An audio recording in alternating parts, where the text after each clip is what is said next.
Hello everyone, this is Thomas Kinkade. Welcome to my studio.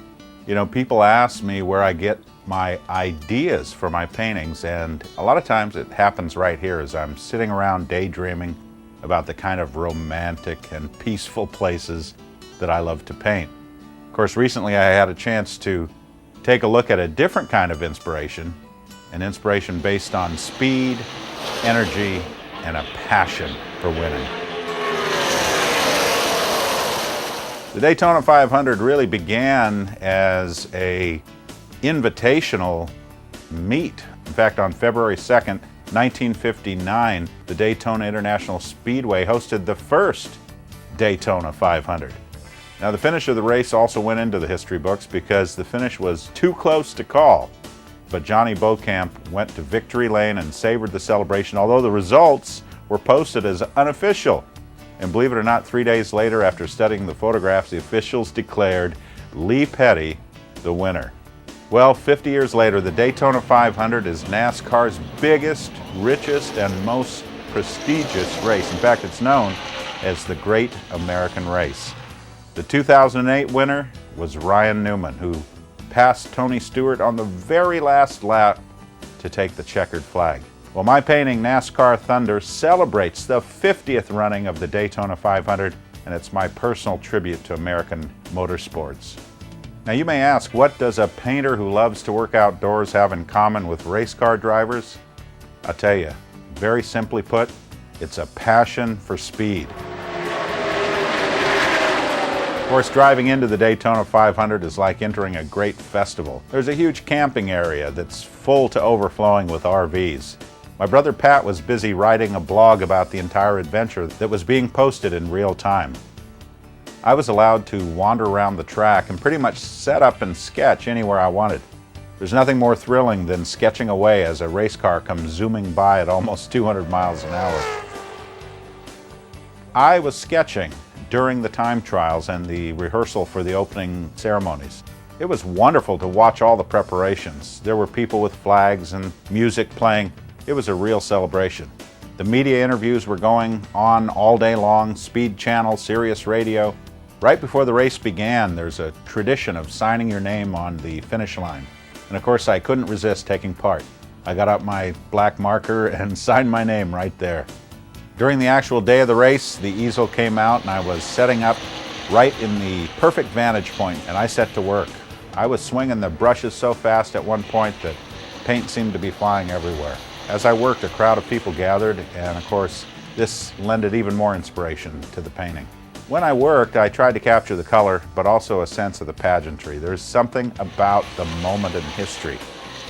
Now, that painting served as a study along with some other sketches that I did on location. Those studies enabled me to recreate the Daytona 500 right there in my studio. Now, all that preparation was just a starting point for what you see beside me, the final painting. I tried to capture something that couldn't be captured in just a photograph. As a matter of fact, there wasn't a perfect moment where the fireworks were going off, the planes were flying overhead, and the starting flag was being dropped. But leave it to an artist's imagination to bring those various pieces together into one celebration of history. I really do think it is a piece of history that the Daytona 500 has made it to 50 years. It's become more than a race, it's become an American tradition. Richard Petty waved the green starting flag, and of course we can see him there, leaning over the track. The cars are shown in the exact order of the starting positions. On the big board in the distance, we see the same numbers, a careful lineup of each of the cars and its starting position. Over in pit row, we see the parade of history. These are the great cars from the past, each one with its own story to tell of the great traditions of the Daytona 500. The fireworks are going off overhead, and in the distance we see planes soaring with banners. Huge banners were constantly in motion above the track. We can see one with a giant American flag unfurled. The famous Goodyear blimp soars overhead. We can see it in the distance as the Thunderbirds go roaring past. I tried to include in the crowd many suggestions of the history of this race. We see a grandfather with his vintage jacket denoting the very first race. On his shoulders is his grandson wearing the commemorative 50th anniversary jacket.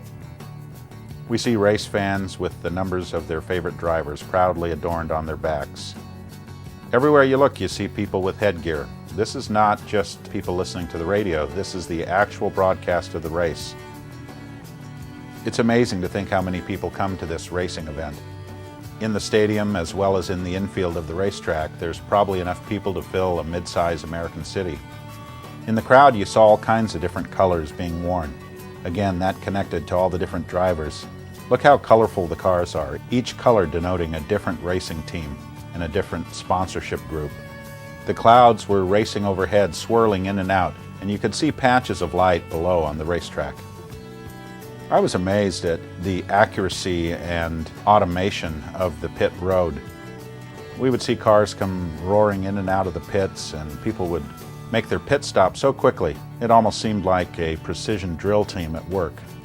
At the very top of the stadium, you saw the press suites and the luxury boxes. This was where people were actually positioned to film the race and to have international coverage of all the events of the day. In the middle of the track, we have the beautiful Daytona 500 50-year commemorative logo. This was carefully applied to the grass itself, beautiful colors to suggest the pageantry of the day. In the left-hand corner of the painting, we see the actual commemorative hat that denoted the 50th anniversary. I actually wore this very hat, and I used it as a model for my painting. If you look over the shoulders of the bystanders, you can see the cars thundering towards you. This is truly one of the most thrilling moments in sport. There's nothing like the sound and the feel of the stands as the cars go racing by. Couple that with the Thunderbirds flying overhead and fireworks exploding all around, and you have a truly unforgettable moment. You know, it's not often that an artist gets a chance to capture history on canvas. And yet, when I was there watching the 50th running of the Daytona 500, it was truly as though I was watching history being made. Perhaps this painting will remind NASCAR fans everywhere of that magic moment in motorsport. That moment when history came alive at the 50th running of the Daytona 500. You know, I know there are millions of NASCAR fans out there, and I hope this painting will bring joy and a bit of history into your home. This is Thomas Kinkade saying thank you for sharing the light.